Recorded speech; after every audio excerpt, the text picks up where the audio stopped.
Well, hi and welcome to another Brand SERP webinar, the second in the series. Absolutely brilliant. Today, it's as a local bricks and mortar business, your Brand SERP is your new homepage. What I like here is that we're getting a bit more aggressive, if you like. The last one was it's your business card. And I think as a national or international business, your Brand SERP is your business card. As a local business, your Brand SERP's your homepage, and we've got Andy, Claire, and Greg to tell us all about it. Now, I'm really excited because I thought I knew lots about this, and then we did the slide deck and we did the questions, and I realised that I don't know half as much as I thought I did. So we've got Andy, who was the first person to say to me, "Google is your new homepage." Lovely to meet you, Andy. You're in the US. Yes, over here in Georgia, Atlanta. Okay. And is Google your new homepage? Yes, definitely. It's a big focus of mine because a lot of my clients you would Google their business name to find out more about them. So the brand is very important for my clients. My opinion would be that any brand, when you want to find more about them, the first thing you do is Google their business name. In which case, local business, national business, international business, we all have to look after this, which is the whole point of the series. Yes. Oh, brilliant. I had a question for you about the photo you've got. I actually just saw that you were tagging, and I never noticed it was local SEO is great. My background circle image. Yeah. That was taken at SMX 2 years ago, where they had the graffiti board in the background. Okay. And it says analytics and SEO and e-commerce and all related SEO things. I just thought it was a cool You're picture. just pretending that you did the tagging yourself because it's right impressive. Correct.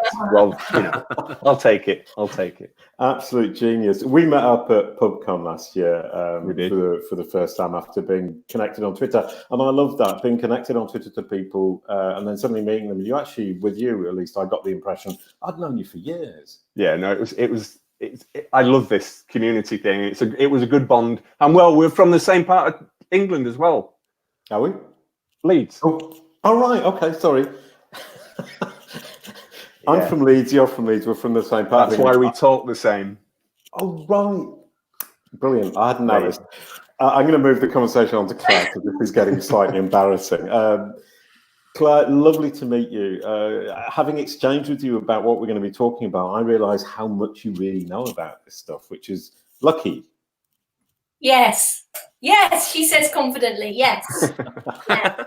No, I'm really glad I invited you. We've had a chat. You've already taught me lots of stuff before we've even started, which is amazing. And you're in Pembrokeshire in Wales. Okay, in West brilliant. Wales, yeah. Okay, where there are lots of lovely mountains and it rains a lot. No, it doesn't rain. It's always really warm and beautiful, and it's coastal. So we're in Britain's only coastal national park. So it's a very beautiful place. That's a very, very good claim to fame. I'm terribly, terribly impressed. And your name is absolutely beautifully not quite appropriate because Carlile is in England, isn't it? Oh, but yes. Geography is really good, probably, yes. But yeah, I'm here in Wales. Wonderful. And Greg, we've met loads of times. I know how much you know about it. I know how much you like the Google My Business panel. So I saved some of that for you at the end. And you're in Disneyland. Perfect. Disney World. Come on, get it right. The castles are totally different. Sorry. I wish I was at Disney World right now. It's just I love the fact that the platform that we use for these lets you do green screen stuff. So like every time I'm gonna have a completely different background. It's gonna be awesome. Yeah, I didn't understand the green screen thing. I only got 2 little bits, and it doesn't work apparently. Sorry, that was my joke for the day, and I'll stop with that. Good one. So it's lovely to have you all here. I'm really excited because there's so much I don't know about exact match brand searches. I mean, I've been researching this for 5 years. I've never really looked deeply into the exact match for local brand searches. And I've got absolute boatloads to learn. And so we're going to start off with Andy, who sent me a quote, and we're going to use that. And I'm going to give you my impression of what people, the types of businesses we're talking about, the types of people we're talking about. And I get the feeling it's a little bit simplistic. So if we can share the screen, we're looking at who's looking for whom. And I like this question, is one often forgets to ask the question, who is looking and who are they looking for? And for me, you've got types of user, types of business. And I broke it down like this.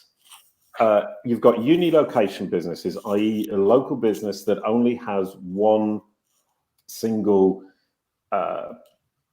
outlet in one particular town. Then you've got uni-location multi-town, where somebody's got, or a company's got multiple outlets in multiple towns. And then you've got multi-location multi-town, where you've got multiple outlets in a specific town or multiple towns. For me, that's the three types of local businesses we're talking about. And then we move on to types of users.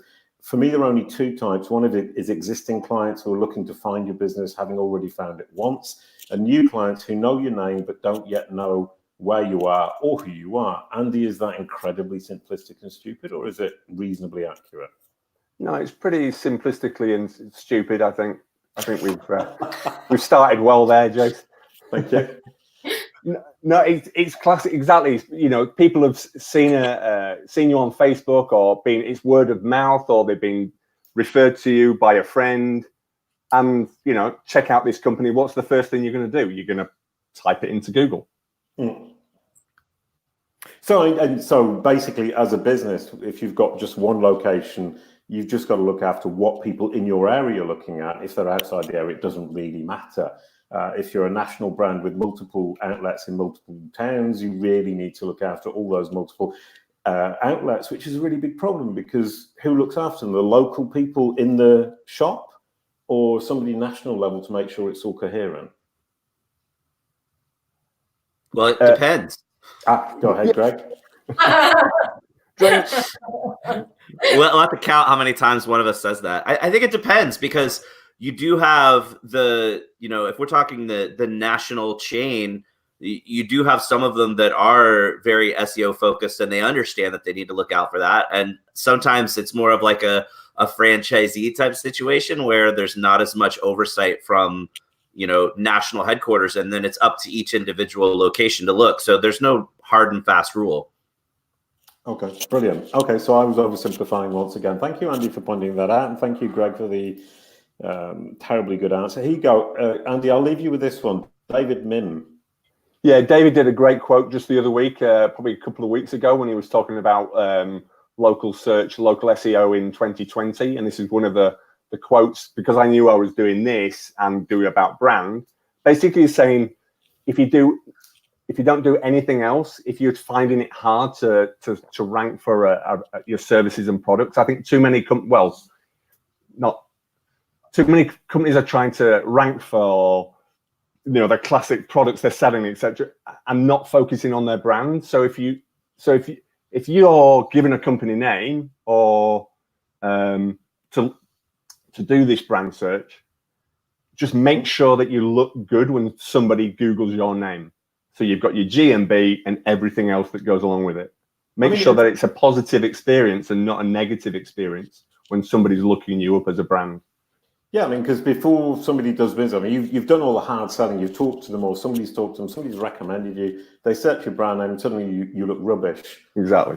You don't make the sell. It's the easiest sell you're going to get. And all those keywords, as you rightly say, people kind of look at it, don't really do a good job on it. And the first thing you should be doing is making sure your brand SERP looks amazing. Yeah. So I like David Mim all of a sudden. Now, what I was wondering, and here's I took one example. What does Google show these people searching your brand? And I apologize for the slides, because I actually haven't managed to sort out how I can share the slides and still see you all at the same time. So I'm going to switch to full screen to see if I can actually make this look good for at least this part. And I can't figure out. Here we go. Oh, no, I can't. There you go. Enter full screen. Right. What does Google show people searching your brand name? For exact match brand searches, Google is showing the results it considers are the most helpful to its user. And it knows that the user is either somebody who knows your business, who's searching to navigate towards you, either your site or, in this case, more possibly the actual outlet that you're trying to attract them to. It's looking for what's most appropriate and helpful to them. And they want to serve the immediate need of that person in their current context. And that context is likely to be local on mobile. And that often now means keeping them on the SERP. And I think, from my point of view, from outside local search, I'm looking at it and thinking, do I really need a website anymore? And I think that's a question we can look at as we go on. And what I hadn't realized on the brand SERP of local businesses is how much there is to do for somebody when they search a local business. Google's really made this very rich, very interesting, lots of information, and very little need to actually go to any websites beyond what we already see on Google. We don't need to go further because it's already giving us so many options of what to do. So do I need to visit the site? Do I even want to visit the site? And this is the example I found, which is the richest one I could find. And I'm sure you guys have found other rich ones that are even richer. And I broke it down into chunks. We've got the rich site links, which I love. They've got a great site, well organized. They've got the rich site links. That takes up a big chunk of real estate that they own, they control. And when I'm searching for it, I can immediately navigate to the different parts of the site. That's very attractive as a user. Then they've got some ratings. This one's from Facebook. So I immediately think as a user, okay, they've got these great reviews. I think they're impressive.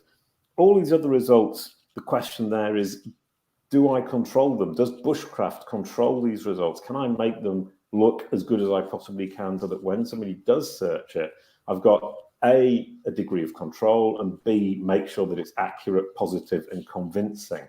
And I think they've done a very, very good job. Then they've got the video boxes. Greg's going to talk about that later on. Video boxes, from my point of view, make the brand look incredibly professional. They actually look like they're going out there and doing things. They've got these videos that are reaching out to their audience. From my point of view, I see that and I think this is a great brand who are actually doing something. Then we move on to the right-hand side, and we've got all these products that they're selling. I don't know how common that is on local search brand SERPs. I'm sure you guys can tell me later on. Then the Google My Business. I mean, I think this really dominates the local brand SERP. Google My Business, how do you optimize it? How do you get these products there? How do you get the categories there? How do I get it so that when somebody clicks on these products, they actually see all these products, and they're being pulled, I assume, from the Google My Business. The individual products, these descriptions, I mean, they've done an amazing job with the idea of buying. So they're kind of mixing the buying online and also visiting the store offline. Questions and answers. This is something that I think is incredibly important. Obviously, it feeds Google with information that Google doesn't already have, but it also provides me as a user with questions, answers to questions that I might have, very common questions. And if I'm right as a business, you can ask your own questions to yourself and answer them yourself to preempt questions that other people might ask. And then you come in here and you see the question with the answer. Incredibly helpful. No need to visit your site. No need to even call you up. This is all from Android tracking so that they know where you are, when it's popular, when it's full of people, how long people spend in. That's kind of scary that they're tracking my Android phone and everyone else's Android phone. But it's also, as a client, as a user, incredibly useful because then I know if I go at 10 o'clock in the morning, there won't be many people there. So as a user, I'm scared and worried that I'm being tracked, but I'm also happy that I now know when I can go there. Reviews, obviously incredibly important, always been incredibly important, and shown there right on the SERP. With the little pop-up window, once again, I don't need to visit the site. I can stick on Google and I can actually see what people think about the Bushcraft store, right on the SERP. I still haven't gone anywhere near the site. The posts, I know Greg loves these and he's got tips about the sizes of the images that I saw in one of the talks that you gave. Once again, I can see the products, I can see what's happening, I can see the offers. The site becomes redundant as far as I can see. This is one from Christmas that I quite liked, with the lovely Christmas tree and the Bushcraft store, communicating in real time with their users, with their existing clients and their prospects in real time in that panel. And the people also search for, that's what worries me most. It's where you have absolutely no control. And I'd be intrigued to know if there's any way of controlling that, any way to influence what Google is showing. So that's my run through of all these rich elements, the things that you can do on the SERP and the reasons that I no longer feel I need to visit the site. So first question then is to Greg, what's a good approach? Do I, as a business, optimize for the no click, which is what I've just basically explained, or do you fight back and try to get them to your site? I think it depends. No, it truly does, though, because, I mean, think about when was the last time you went to a restaurant's website? You don't, and you don't need to. You want to look at pictures of the food and you want to see reviews, and you don't need to go to their website to do that. So if you're a restaurant, you optimize the heck out of everything else so that everything makes the best first impression for you. But, you know, if you're an attorney or a car dealer or anything where there still is a reason for people to come to your site, I think you optimize for both. I mean, you optimize Google My Business and everything that shows up in the search results to provide a great first impression so that people will choose to click through and do further research or decide to potentially call you. But there's definitely the need for every local business out there to at least consider the fact that a significant bit of their traffic is going to not click through to the site. So you will have some people that click through, and that's great, but I don't think that any business out there should do the I'm going to fight back and try to get people to click through, because I just don't think that that's natural behavior anymore. I think Google is going to continue to show so much information there that for a lot of businesses, maybe there's just not a need to click through to the site anymore. And that's not bad. You're still getting the conversions. You're still getting those phone calls. You're just not getting them from the phone number on your site. You're getting them from the phone number in Google. Which becomes much more difficult to measure. And also, if you don't have a site, you don't get that first spot. So can I get rid of my site, Andy, or do I need to keep it to make sure I nail that first spot? Oh, sorry, Greg. As Greg just said, no. Well, So I've got a toy shop example. There's a toy shop in a local town where I used to live. They don't have a website. They dominate with Facebook and their GMB. They don't have a website, but that's because they're very interactive with their clients. But I know my attorneys can't just have a Facebook page. Mm-hmm. So that they're using their Facebook page to rank #1 in the place of the homepage I just mentioned, and then they're looking at that and saying, we don't need the expense. And I think that's the important thing. We don't need the expense of running a website because it's complicated and scary for a lot of people. But then Google My Business offer that opportunity. They offer you the website that you can create through Google My Business, and it's rubbish, says Greg. You're really good at reading my facial expressions. This is great. I wouldn't say it's complete rubbish. You know, in Andy's example of the toy shop that just doesn't have a website, it might be valuable for them to throw up a quick little Google website if they even care. If they already dominate, it may not matter. But for most businesses out there, you're going to want your own website that you control that is not owned on Google. So I would always suggest having your own site, not using the GMB site. And you know, if you have your own website and then you try to set up the GMB site, then the GMB site is the one that gets linked to from your profile, not your actual site. So you, most cases, don't really want to touch it. Yeah, so you're locking yourself in, which is never really a very good idea. Keeping some kind of independence is going to be incredibly important. Right. Okay. So moving on, we're going to talk about mobile, and I mean, it actually occurs to me that Greg was talking about how many people actually click through to your site, and one way to see that is through Search Console. And I'm looking at mobile specifics. I mean, Andy was talking about that, and my immediate reaction was to go straight to Search Console to see how much of the traffic for one of my clients was actually coming through mobile. So if we can share the screen, Kate, I've got my method, which is I identify that my brand name in the query, and then the page, which is my home page, and then click on devices, and I can see that here we've got about half and half is desktop and mobile. Now, there are two questions there, Andy. Number one, is that typical for a local business, or is my client getting more desktop traffic than is usual? Okay, it depends. Yes. Is somebody keeping a tally on this? Please tell me somebody out there is keeping a tally. 3. So I also look, you know, what's the typical audience my client? Yes, I use GSC for the queries, but I also look at the Google Analytics data for the percentage of audience on mobile and desktop.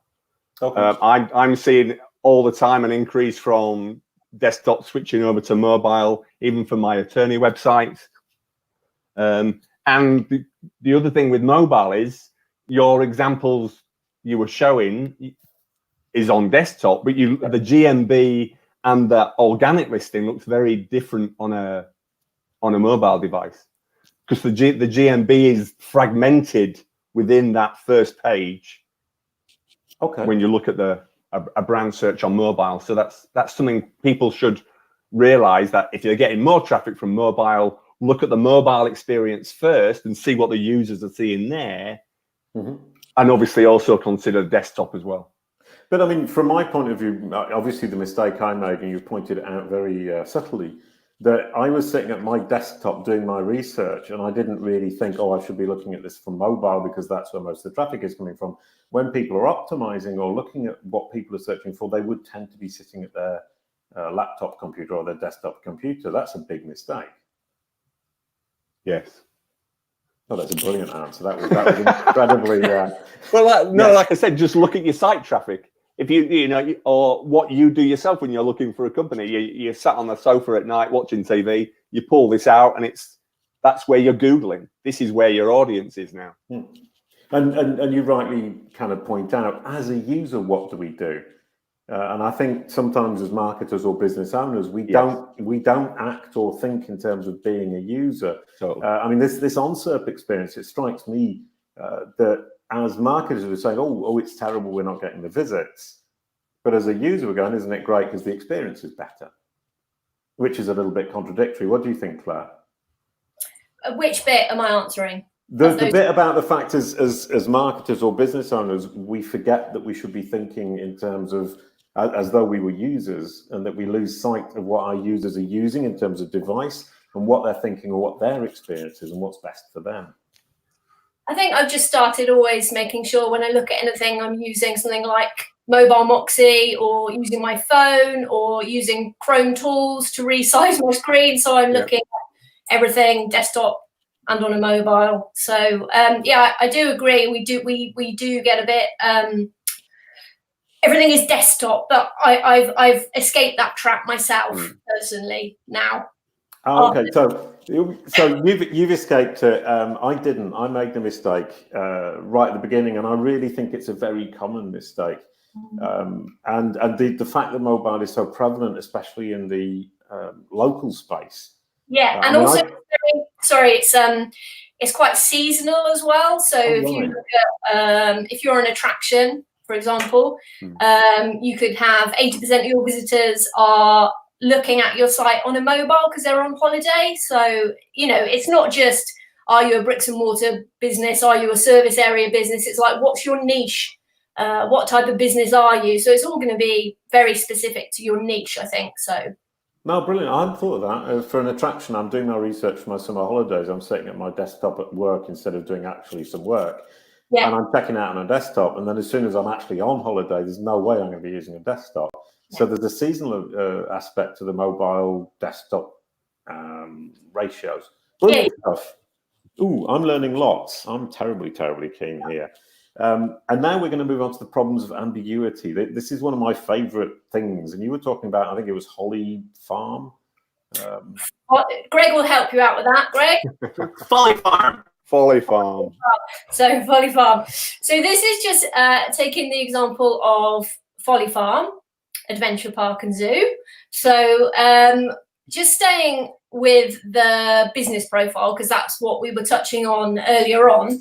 Obviously, if someone makes a pretty much an exact match brand name search, you really want your business profile to be showing for that. So you've got your Google posts, you've got your reviews, you've got events, you've got all of those things that you just talked about that we use to enrich that profile for our people that are looking at our search engine results page. But I think this is a trap that marketers fall into, perhaps, is we trigger the business profile for our client or for ourselves, but don't take it as read that is what everyone is going to see. So it does depend on, you know, so many different factors as to what people see, but one of those reasons might be that there is a level of ambiguity, because maybe the names are very similar. So this is just taking the example of Folly Farm. I'll search on one device and that triggers the business profile. But if I search from different places or different people search, they're going to see something different. So, you know, one of the ways that Google is going to deal with ambiguity is probably giving users a choice. So I'm not looking at the organic localized results here. I'm thinking purely of this map pack that we've got here. So it's giving, and depending on where you're searching from, it's going to it's going to give you different results there.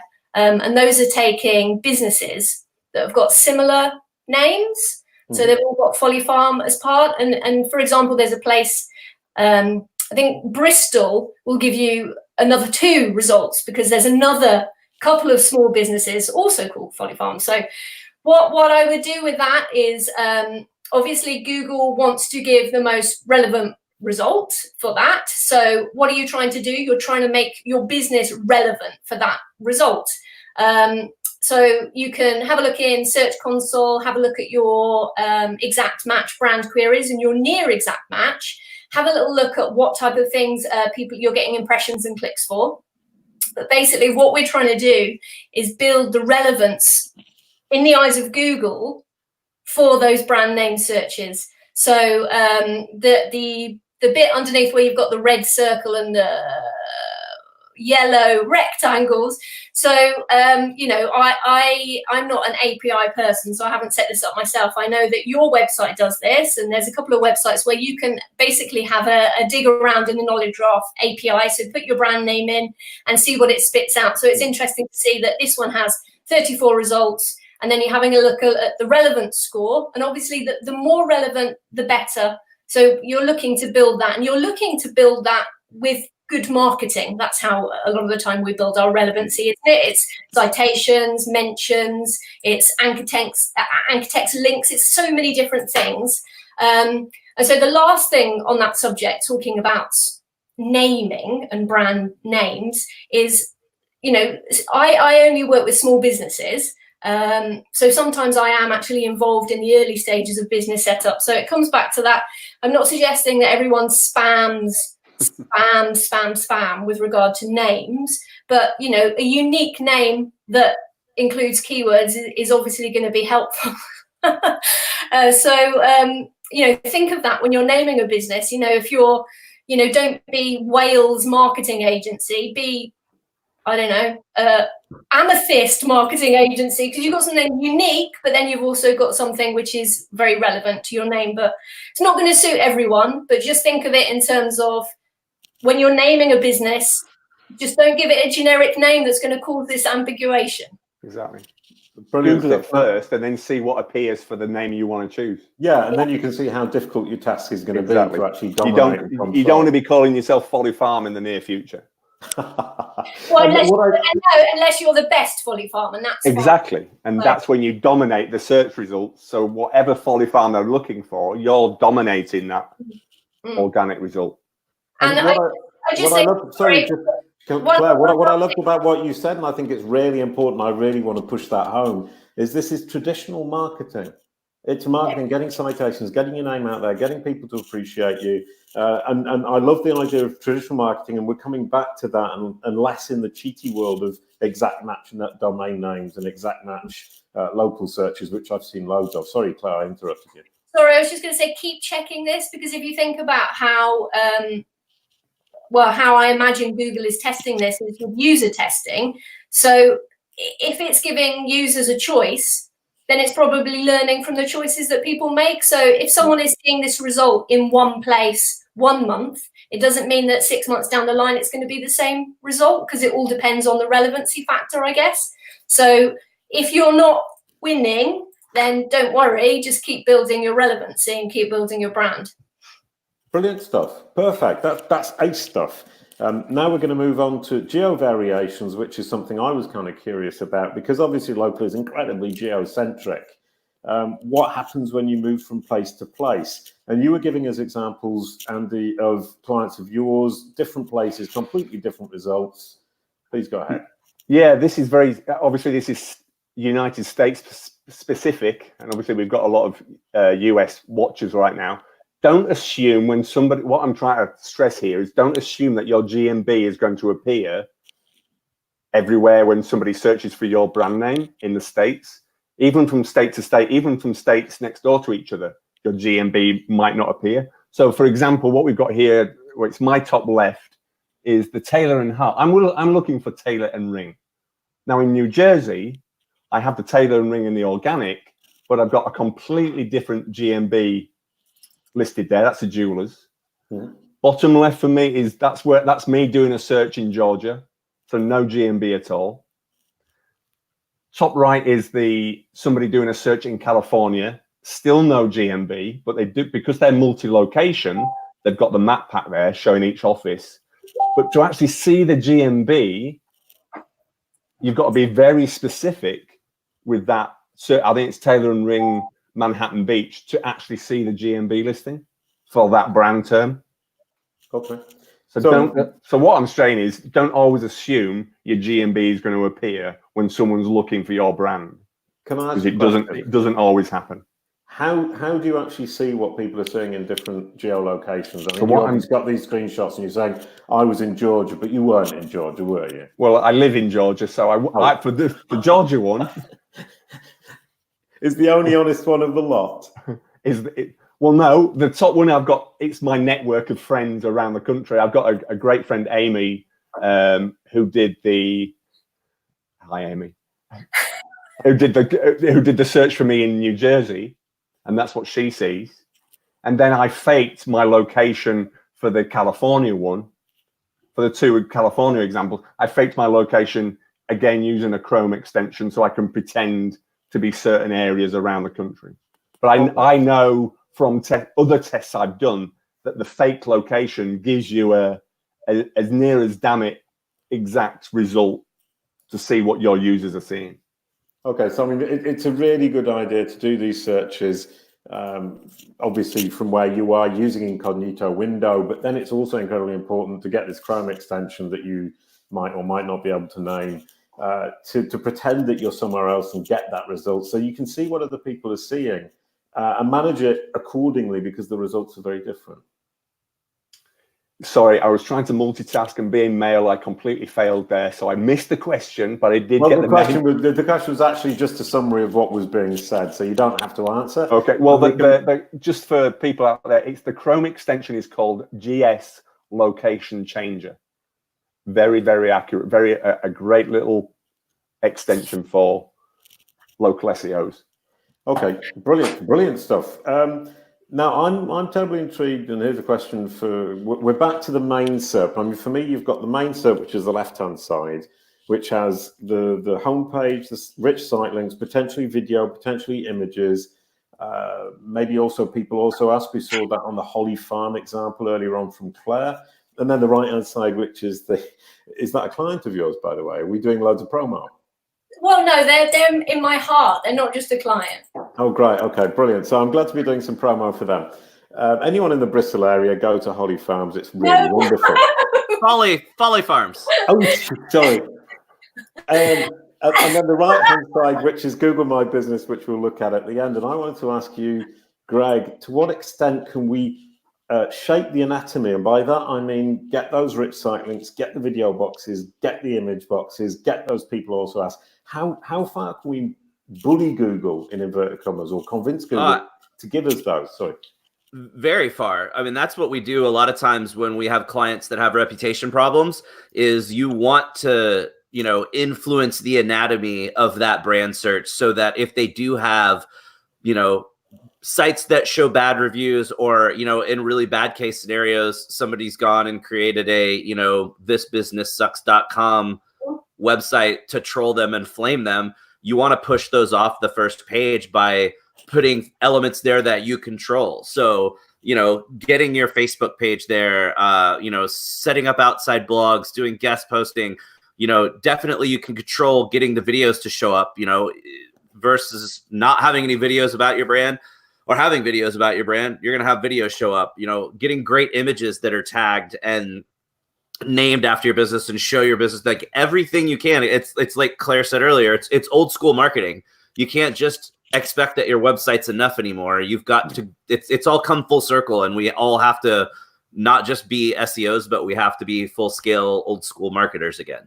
Which is absolutely brilliant. I mean, you've half answered the next question with tactics to trigger and manage those rich elements. You've half answered it, but what I'm now hearing is you need a content strategy. You need to be a marketer. And what I'm hearing, I mean, content strategy is saying, if I'm going to make videos, and videos don't have to be expensive, I need to make videos to get the video boxes. I need to have images that I tag correctly and SEO correctly to get the image boxes.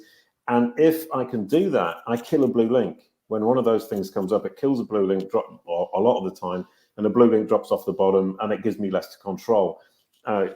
Video, for example, for a local business, isn't that a really big expense? Isn't that a problem? A video doesn't have to be expensive at all. I mean, look at the quality of the stuff we're doing here. I mean, this is a simple green screen or a green screen curtain that I've hung up, and I've got a couple of lights. And sure, it's the webinar software, but there's lots of stuff out there that, like, this is a simple thing. This is putting the green screen in live. It's not even video editing. But, you know, you can get very simple, very cheap cameras. You can shoot it on your iPhone or Android phone. I mean, they've got great video. And is it the best quality? No. But what's more important, worrying about the quality of your video or having awesome videos out there that answer the questions that people are asking? Think about those frequent questions that people are going to be asking about your brand or related to your brand, and get video content done about that, because who out there really isn't going to watch a video nowadays? I mean, videos are so much more interactive. And, you know, for me, I do a weekly video series because I hate writing blog posts. I'd much rather go film a video than write a blog post. So I have friends that podcast because they'd much rather podcast than write a blog post. So it's all about being a full-scale marketer and creating content, whichever kind of content you prefer. But you also have to keep an eye on, you know, if you're not creating video content, then video is not going to be an option for you. But if you are creating video content, then now you're going to be able to have those videos show in the search results. And, you know, if you're going to do webinars and things like this, and you can get your brand tagged by other businesses, those potentially show up. So it's thinking about all of the possible ways that you can expose your brand and make sure that those are prominent exposures, so that when someone is doing a search for your brand, it's going to show up in your brand SERP. Brilliant stuff. And how many of your clients, Claire, for example, actually manage to create video? I mean, it should be easy today with the equipment we have, with the computers we have, and with the software that's out there. Even on YouTube, you can do YouTube Studio, I think it's called. How many people actually chuck themselves in there and try and do it? I think most of mine have had a go with various levels of success. So that's where you learn to sort of manage setting the bar for them. They think that everything needs to be beautifully produced, like it was a trailer at a cinema. It really doesn't. So it's like you were saying, you can film stuff with an iPhone, and you can make good content. So I would say that most people are having a go at making video content now, of my clients, for sure. Yeah, and I've been hearing a lot about repurposing. I mean, once you've made a video, then you can make screenshots and images, and you can make a blog post. You can get it using rev.com or a similar site. Or I use Descript, which is actually really good for doing the transcript, and then rewrite the transcript as a blog post. So it becomes, once you've done a video, there are so many different opportunities and possibilities. Andy, what do you think? No, totally. It's for us as attorneys, it's a no-brainer for video content and getting that in front of. But it's also an opportunity for the client, their potential clients, to see who they're working with as well, and how they can help and be empathetic. What's the word? Empathetic. Yeah, but don't attorneys have to have really good quality video and look incredibly professional and wear a really smart shirt? And the ones we produce do look really incredible, almost like. The ones we're producing now almost look like movie trailers, so they're nice. They're a good quality, because you can't, as being an attorney, you can't look cheap. No, but sure. For other businesses, then this camera right here is great. Yeah. This is an Osmo Pocket. This thing, including buying the little memory chip to store stuff on, you're talking $350, and you can see here it does like. It's a steady cam, so it's a triple gimbal, so it's gonna hold things steady, so you don't get that shaky camera thing that you get with a cell phone. So any business out there can go buy one of these for like $350, and right there your video quality goes up 1,000 notches because everything is so steady and so clean, and you can move around and it's super smooth. So, it doesn't take a huge investment. You don't have to go have a video company do it. You buy a camera like that. I carry this around at conferences. So I have this camera, and I bought a little $40 wireless lavalier mic so I can do interviews with people. So for less than $400, I can go out and do really high quality looking videos and talk to people anywhere. So it's not necessarily about the quality of spending lots of money. It's being smart about the equipment that you use so that your stuff looks nice and sounds nice. Yeah, and that saves you the effort of writing a blog post, if I've understood correctly. Yeah. Okay. Yeah, you get it transcripted, and there's your blog post. Yeah, no, brilliant stuff. So, I mean, what I love about that is local businesses who perhaps think they don't have the means to do it can actually do this video content, and they can actually repurpose it and use it for all the different things and get these rich elements. And I've just put the screen up again to show that example at the bottom is Cafe Zen, run by a friend of mine. The company was created 6 months ago, and they've already got the image boxes at the bottom. Just by creating quality images, getting those images out onto different sites, getting them tagged correctly, as Greg said, a bit of decent SEO on your images, and you get the image boxes without even making any video. And the top one is our friends from Bushcraft, who've got 2 or 3 videos, and they're ranking incredibly well, and they look great. So back onto the right-hand side, and I'm intrigued to know, I mean, for me, the Google My Business panel, you guys call it a local knowledge panel. I've always considered it to be just a local business listing, i.e., as a local business, I go in, I put my information in, I control it. And Claire, you were saying that we don't control as much of it as we, or I at least, had initially thought.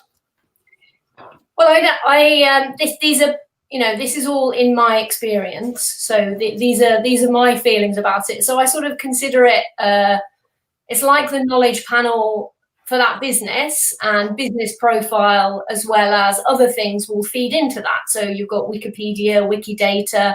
There's all sorts of things that can end up in the business profile, which you have varying degrees of how much you control it. So, making good use of Google products, Google posts, all of those things that you can put in there. Some are more tricky. Say, for example, if you've got events in your business profile, some of them could be scraped from places that aren't relevant to you. The native reviews is something that you can't manage yourself. That's an algorithmic thing that happens in there. So some you can manage, some you can't. So what I wanted to touch on was the images in the business profile. So this is what this is about here. And I just wanted to sort of give a shout out for this. The post here, Google is a new homepage, one big tactical guide. So I always think of sort of standing on the shoulders of giants, in the sense that the stuff that I talk about is stuff that I've read and learned from people and stuff that I've tested myself. So, Mike Blumenthal, David May, and Mary Bolin, they've all been talking about Google as a new homepage for many, many, many years. So this post itself is from 2017. Doesn't just talk about business profile, that talks about the entire SERP and tactics to make sure that you're putting your best foot forwards with regard to that. But I really like this quote from Mike, which is, the knowledge panel image is the single most important image on the internet. So if you think about how people are interacting with and seeing this image, which appears in our business profile or our knowledge panel or whatever we're calling it this week, whether it's on a mobile or whether it's on a desktop, if you think about the way that people interact with it, the piece that Mike wrote, he talks about, I think it's old heat map, which is a reverse C. So this is a heat map study. Can you see this pinball? So that's Nielsen Norman. That's on a desktop. So again, but if we look at the way that you interact with a SERP that includes a business profile knowledge panel, your eye moves around. And so it moves and it moves to the image. And I can't talk about how we interact with the mobile SERP, but I know that it's very much image heavy, and it's very gamified, isn't it? If you think about how we move and we move things around on a mobile. So anyway, image is very important. If you think about, I'm always talking to small businesses about images and how important they are in painting the picture of our business. So I work with a lot of small businesses, and they spend all this time sort of very carefully curating images on social media and on their website, because they know that images are important, because we use images to help us make a decision about who we want to spend our money with. So this is just some examples of if we take it that we want our image to represent us and our brand story, our local business story, whether that's single location, multi-location, the best way that we can. So the first one is a beautiful, beautiful image, Pandora Gate. I love this. So would you want a potential customer seeing that as the first image they see when they make no? Okay. So I think that's probably some other people might know a little bit more about that, but that's come from a user-generated content. So that's a photo that someone has uploaded, and someone hasn't proactively been managing that Pandora Gate business profile there. That was dealt with quite quickly. But I'm sure it must be algorithmic. If Google decide they don't want to use your photo, it must be to do with the number of views or something to do with which photo it shows. So the biggest thing is actually monitor which photo is showing for your brand. So you should be looking at that quite regularly. And then if you look at then the cover photo for something like the London Eye. So this is the mobile SERP, one from the UK and one from the US, and the eagle-eyed amongst you might notice that they're two different images. You see that? Yep. So I noticed this about maybe sometime last year, and I was really struggling because a client did not have the optimal image in their business profile. And I was struggling, and every time I spoke to anyone about it, it was very US centric, and it was GMB support, and it was like, just change your cover photo. But that wasn't the answer, because when you're in Europe, some entities, so some business profiles, that image will not link through to images in Google Maps. That will link through to an image search. So if we're thinking about how much can we affect our images, we need to think about, well, first of all, where is that image actually getting pulled from? So if that image is being pulled from Google My Business, like, you know, maps/maps and then the photos, then you can specify your cover photo, which may or may not get used by Google. There's lots of posts out there that explain the best type of cover photos to use with regard to size, resolution, etc., etc. But if you're one of those businesses that actually your profile photo is coming from Google image search, then it's a different set of tactics to actually make sure it's the photo that you want. So I think one of the first things is be very aware of what is in the SERP, and two, where it's being drawn from, and then you can set about thinking about which tactics you need to employ to make sure it's the right photo that really represents your, you know, the story. Which is, yeah, absolutely brilliant. Yeah, figure out what's on your SERP, see how much you can control it. And a lot of that comes from what source it is on the left-hand side or on the right-hand side. Now, obviously, the GMB panel, the local business panel, is incredibly important. And I just wanted to end before we take on a few questions. What are the top tips, just specifically in the case of exact match brand searches? This is the one I've been using, Bushcraft Score. So we'll start with Andy, then Claire, then Greg. Just give me your top tips. What would you aim for first in terms of a local business you're working with? When you're looking and checking and researching your brand, exact brand, I always use incognito mode in Chrome, or Firefox has got something equivalent. No idea about IE. So Google, because Google, if you're in a Google account where you're searching for your brand, you could get biased search results. So always go incognito. Have two tabs open, one for desktop search and fake for mobile. So always think mobile as well, because they do look different. The other thing, little top tip, is I also set up something called a Google alert. So whenever there's been a brand mention out there online, I'll get alerted about my brand as well, so I can see if that's a positive or a negative thing about my actual company brand. Brilliant stuff. Okay, Claire, in the Google My Business panel, what do I do first? Tag everything with UTM parameters. Okay. Why? Because measurement is really important, and a lot of the native reporting in GMB is bought. So if we're thinking about, you're saying to a small business, you need to invest time, effort, and money into producing all this content for your business profile, then you need to know what type of content what is giving you a return, basically. So that's the first thing that I do normally when I work with someone, is make sure everything's tagged up correctly and we know what traffic it's driving and what that traffic is doing when it gets to the website, measured against the KPIs for that business. Claire did a really good post about that, by the way. So I'm sure that will be UTM. Yeah. And what's it called? What's the title so I can search for it?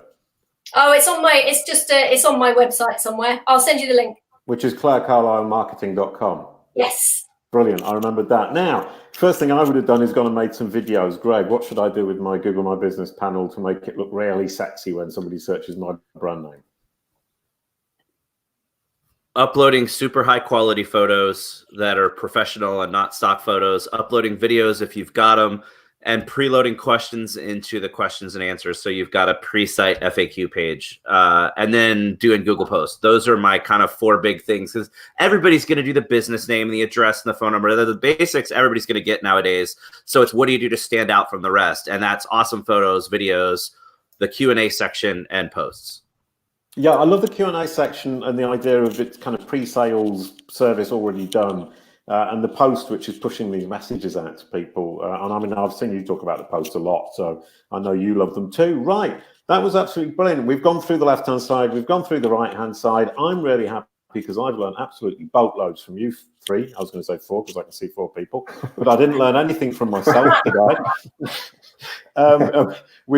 We've got 8 minutes for questions. And somebody said Brent's question is a good one. That was Greg. Brent Duan. I have a client that runs 2 businesses from 1 address. The businesses are similar outdoor, but they are also distinct businesses. Any advice for using 1 address for 2 Google My Business listings? Greg, you said that's a good question, so therefore you have the answer. Yeah, so keep in mind that it's possible that one of those 2 might get filtered, especially if they're similar types of businesses. But really, when you're looking at your NAP, your name, address, phone number, and for Google My Business, you need to have 2 of the 3 elements be different. So if the address is going to be the same, you have to have a unique phone number, you have to have a unique business name, you should have a unique website as well. So the other big thing that Google may fight you on is technically you need to have separate signage and separate entrances for each business.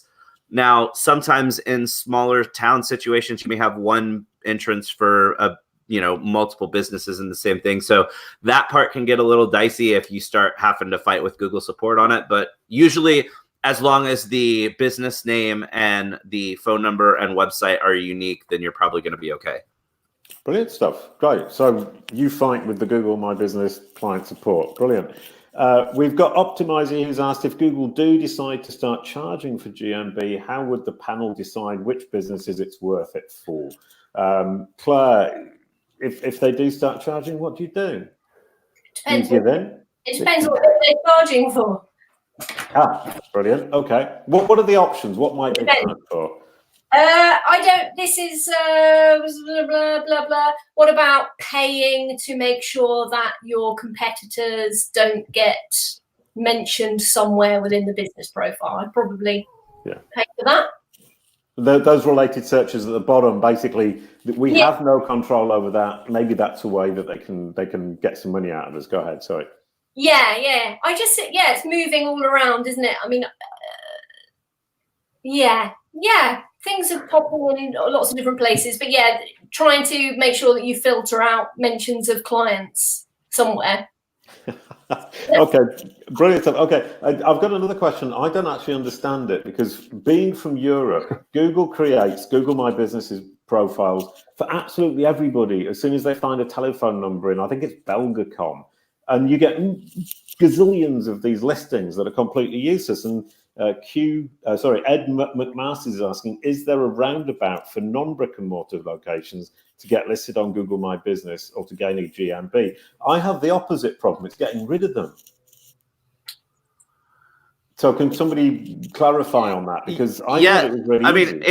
It depends on what kind of business he's talking about, because you have to be allowed to have a Google My Business. So to have a Google My Business, you have to be a business with a physical storefront where customers come to you to do business, or a service business like a electrician or a plumber, where you go to the customer's location. Now, if you're just a e-commerce company, you can't really get a GMB. Now, you can get a GMB for your company headquarters, but if it's a question that, and I get this all the time, if you're like e-commerce and you don't really have a specific focus and you want to show up in every city in the US, can you get a GMB in every city? And no, you can't. It just doesn't, it's against the rules.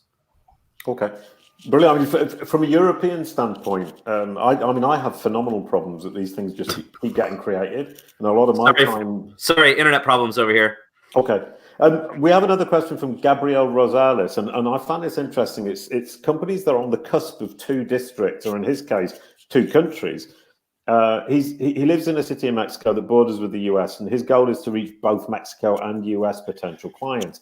Now, that's quite an extreme example, but I mean, in the south of France, on the cusp between two different regions, it's really difficult to actually get that as a local business.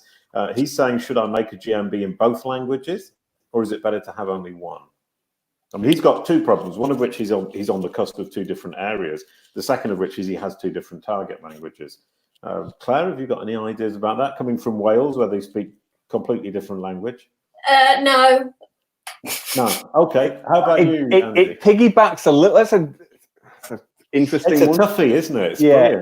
brilliant. When he says two GMBs in both languages, the other GMB is probably going to have to be on the other side of the border. Yeah. You can't have two GMBs, one in French, one in English, one in Spanish, one in at the same location. But basically, he's in a situation where he's limited, and there's nothing you can do. I mean, I have a friend who runs an adventure park. Coming back to the adventure park things, and he's right on the border between two regions in France, and he keeps getting shown on one side of the border but not on the other, and that's very frustrating for him because he's not a service area. It's a come to me area, and the people on the other side of the border never see him. Greg, did you actually hear what that question was, or have you? No, it's the weather's kind of bad here. Like the power went off twice this morning, and my internet's being wonky, even though I'm connected by a cable. So I did not hear that. Sorry. Okay, in that case, we'll move on to another question, because I think that's a bit of a confused question. A question about video and podcasts. Somebody's saying video and podcasts aren't as effective as as blog posts. They're very effective. It's like Andrew said earlier. I do video all the time, and it's great. You put the video up, and then you just put a transcript on the same post of whatever the podcast or the video is. So you've got the content that can be crawled, and it's going to be, you don't even have to worry about optimizing it, because it's going to be keyword rich, because that's what you're talking about, that subject. So yeah, I mean, it's great for SEO. And it's then what you do with that video. How do you promote that video? Are you putting it on Facebook? What other platforms are you sharing it on? So, I mean, you put it everywhere. I mean, we use Wistia for the host on our website so that we can control the player, but then we also upload to YouTube, so it's there. I upload it to Facebook so that it plays directly in the Facebook stream. I upload it to LinkedIn so it plays directly in the LinkedIn stream. And then on Twitter, I share links to the blog post to drive traffic to the blog post. So yeah, as long as you get out there and market it the right way, it's incredibly powerful. Yeah, and you can put it in a post as well, GMB post, a little short video. Oh, brilliant. Yeah, sorry. So things like Facebook, Twitter, and GMB, you would do a little clip from that video, and you would repurpose it as a short version. Yeah, Greg's got his camera. You like? They're asking. I saw somebody just typed into the thing to share this again. It's the Osmo Pocket, OSMO Pocket. Greg, so just do a Google search. Haven't you? Do what? Don't you have an affiliate link you can share? I should. I don't, but no. But yeah, get the Osmo Pocket. It's awesome. Yeah, so the idea here, from my point of view, and we can end with this because I think it's a really important point, is we're coming back to traditional marketing, which is what Claire started off by saying. We're coming back to traditional marketing where we get our name out there, we get our audience involved, we get engagement from our audience to show that they're actually interested in what we're doing. And what we do is create content that they're truly interested in, that's engaging and helpful for them. Video podcasts being the current popular format, probably more so than blog posts, especially on mobile. Who reads a blog post on mobile? Nope. Oh, right, okay. The answer to that is very few people. We all love to watch our videos on the mobile. It's incredibly mobile friendly. So as a local business, I find that incredibly encouraging. Is we maybe now we can end with the big debate. Are we out of the woods for all this cheaty, spammy, black hatty, grey hatty tactics and back to traditional marketing, or do we still have to wait a little while before traditional marketing is going to carry the whole weight, Andy? Well, back to what we're on the brand side, thankfully we're not seeing this sort of black hatty marketing that's going on, which is the good thing. With the black hat and the map spam, that's going to be around for a long, long time. You know. Okay. No, yeah, it's a brilliant answer, Claire. Are you thinking that marketing can win the day, or not yet? Yeah. Well, what Andy said, marketing wins the day with people, doesn't it? Because people are a little bit more savvy in that. You recognize a true brand by clicking through and looking at elements of that brand, whereas map spam and manipulation of the sort of the maps algorithm appears to be something that's not really being tackled. All right, okay. And Greg, last word from you on that. On whether the spam's going to be around, yeah, or whether marketing wins. I mean, marketing's always going to win. Marketing's always going to win out, and the SEOs out there that kind of an all-in marketer are the ones that are just stuck and do keyword research. They're going to have a tougher time. Brilliant stuff. Absolutely amazing. I'm really happy because my obsession is brand SERPs. What comes up when somebody Googles your brand name? And in that sphere, marketing wins out and black hat and spam isn't going to get too much of a look in, which makes me very happy because then I can just deal with the nice, friendly, fluffy, unicorny stuff. Thank you very much to you three. You've taught me absolutely boatloads. I'm going to have to look. Pleasure. Good. I'm going to go back and watch all this again because I've forgotten most of it already. Thanks a lot to the audience. Thanks for the questions. Thank you 100% to you three. Thanks to Kate behind the scenes. And we'll see you next time. There's going to be more in this series on brand SERPs. Say goodbye, everybody. Goodbye, everybody. See you guys. Everybody. Take care. Love you, Dave. Brilliant.